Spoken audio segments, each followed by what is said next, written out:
You'll be all right. Sierra, you're not in it. You're not in it. Don't worry. None of y'all. Okay.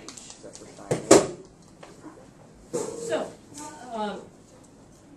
yesterday we were looking at how do we read and make notes and take notes using a digital form of information. So we went to this website, thephysicsclassroom.com, and we practiced on making and taking notes using this digital media form, the internet. And some of you scrolled further down and you noticed that there were some different problems at the bottom. And those different problems, you had the ability to read the problem and then it said, see answer. Okay? Well, that's really good in a way, but also not so good in a way. Because sometimes what I've seen is when students take tests on the computer, and I know you guys all took the MAP test last year in the middle school. And sometimes what I often see is when students are taking a test on a computer or an iPad, is sometimes because it's so easy to hit the answers that sometimes they don't take the time to solve and think through the answers before hitting A, B, C, or D, or hitting the answer button on this particular website.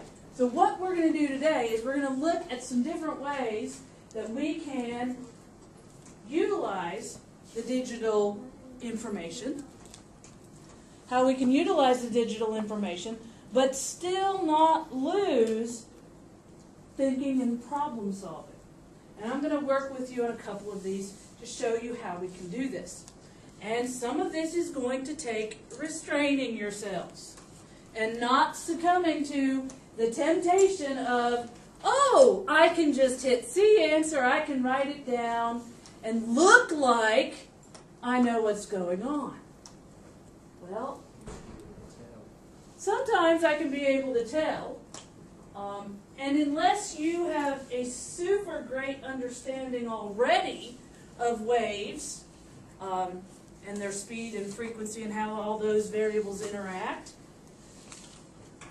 most of you probably would not benefit by just hitting see answer, see answer, see answer, see answer, because I'll be able to tell on another assessment who was trying to pull the wool over my eyes and who did the work. So, the first thing I would like you to do is put your name on this paper if you haven't done so already. Then flip your iPad over. Yeah, we'll get there. Okay.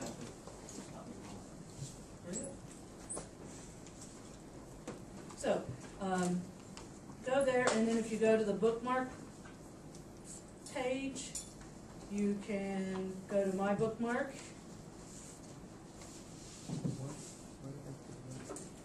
So go to My Bookmark, and then where it says Practice Wave Problems, and then click there.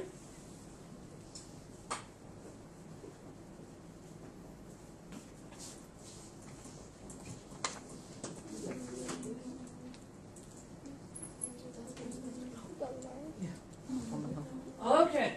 Where do we go?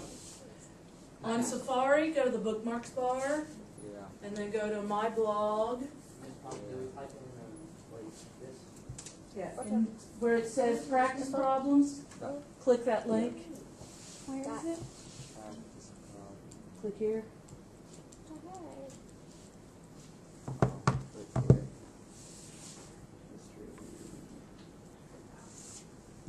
And then click there.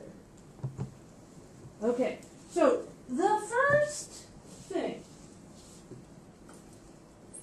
about doing these sort of problems using digital technology is to not let yourself be tempted into find the answer and just writing the answer down, but actually solving the problem. So, I'm going to show you how we can do this with the digital technology and how we can also use some other tools to help us solve these problems. So, yes, ma'am. My iPad's not working. Okay. Scoot down there.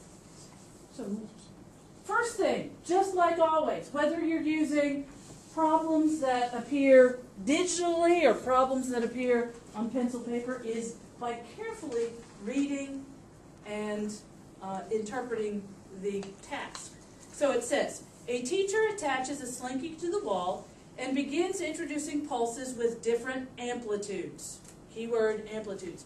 Which of the two pulses, A or B, below will travel from the hand to the wall in the least amount of time? And justify your answer. So you'll notice the slinkies are identical. They're in the same room. They're the same length. They're using the same force. The only difference is the amplitude. Okay? So this is where we start applying what we know to try to solve the problem. And I've given you the sheet of paper. Why? What do I want you to put on there? What you think the answer is. Sometimes people forget that when they're working with a computer or an iPad or something digital, that it might be helpful to have some things written down. So I've provided you with that. Now, this slinky problem, what is that real similar to some things we've done? Like the gravity thing in that tube? The gravity thing in that tube. Did we work with an app to kind of get us thinking about what? String app. So, if you go to the string app on your iPad, the string app, and see if you can figure out the answer to problem number 1 using the string app, and write your answer on the paper. If it says the least amount of time, that means the one I get done faster? Yes. Okay. Yeah. So, see if you can use the string app to help you answer that question. And then write the answer on your paper. And do not hit see answer. Resist that temptation. So see if you can What use are we supposed to do? You're confusing me. number 1. Number one. Number 1 on your paper. Oh, I Oh. just see answer. Go back. That's what I do, Jason. No. Click C answer. Why would you tell me that? You could just like put it down. So, how can you use this app to answer problem 1? So see if you can use this app to help you answer problem 1.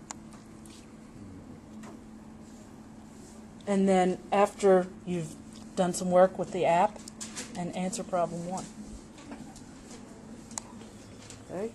If you still think you have the, you think you got the answer, could you still see it? Well, hold on, just I want you to write it down first. Yeah. Okay.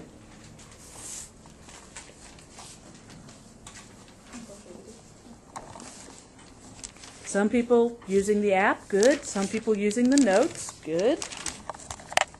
We're arguing. That's good that you're arguing about the question. That's wonderful.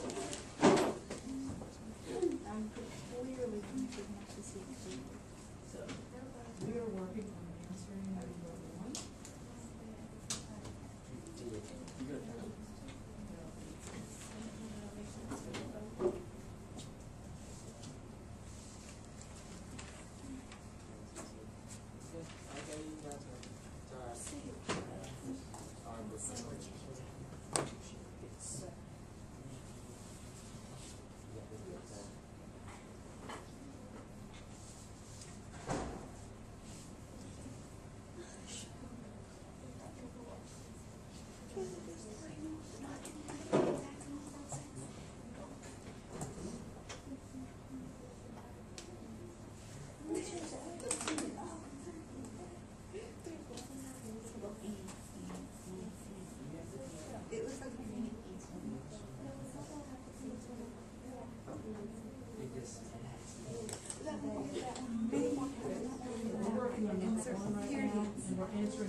click answer I just yet. think so, Miss Paul.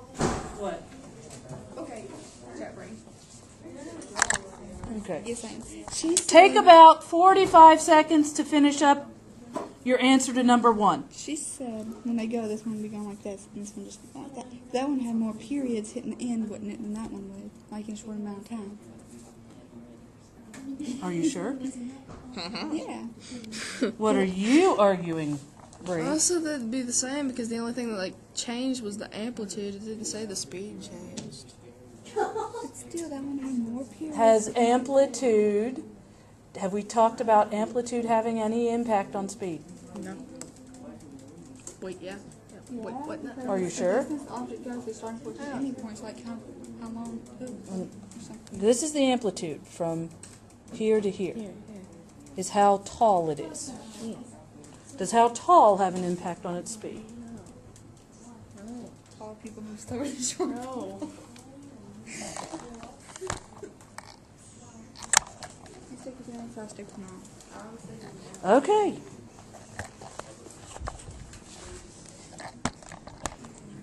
Okay. Okay. So, what I want you to do now is now that you have an answer to number 1, now I want you to hit see answer. Okay. Go on. Okay, well, it's not. Okay. So, now you read the answer to yourself. It says, they reach the wall at the same time. Don't be fooled. The amplitude of a wave does not affect the speed at which the wave travels. Both wave A and B will travel at the same time. The speed of the wave is only altered by the medium through which it travels. So, if you got that answer right, what are you going to do? Celebrate quietly, independently, okay? If you did not get that answer right, what are you going to do on your paper? See what you did wrong and fix it. Okay? See what you did wrong and fix it. Okay? Number 2. What's the first thing you're going to do? Tack it. First thing you're going to do.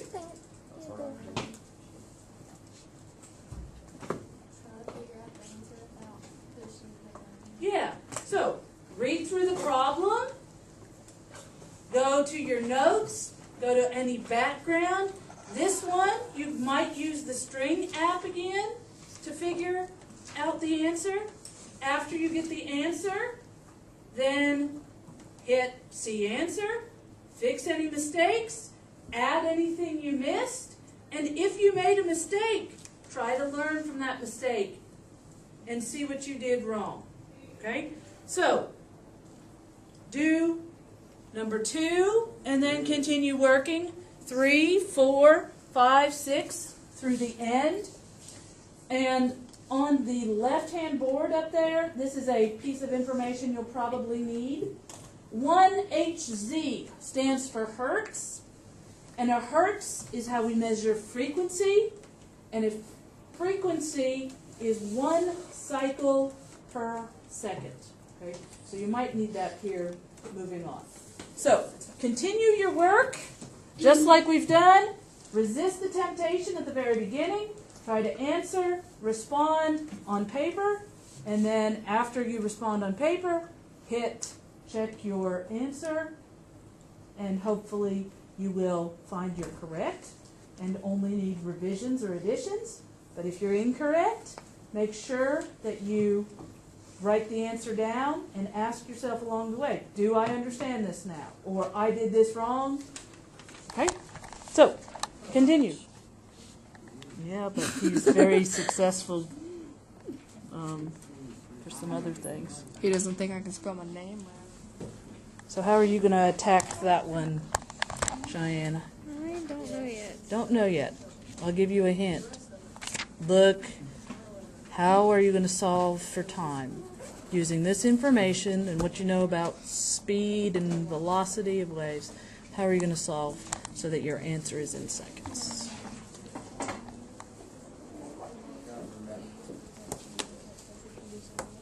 Hurry up.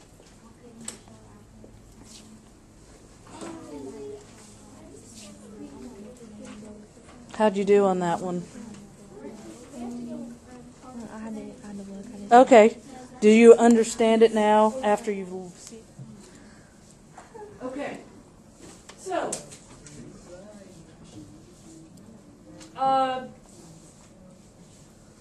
using this sort of format to do some practice, what's good about it, Ms. Baer? You learn from mistakes. Are you learning from your mistakes? Yes. Yes. What's nice about doing that and then being able to check yourself really quick? So you know exactly what you did wrong. But don't try to take shortcuts. Just because it's on a computer or an iPad doesn't mean it's simple, quick, or easy. And I highly encourage you, whenever you're using technology, to always come back to thinking, writing, and solving some of the problems on paper first before committing an answer. But I saw lots of good work and thinking today, so if you don't mind, go ahead and turn the iPads upside down at your stations. You can put your papers away, and I'll be coming around with your grade cards. I'm gonna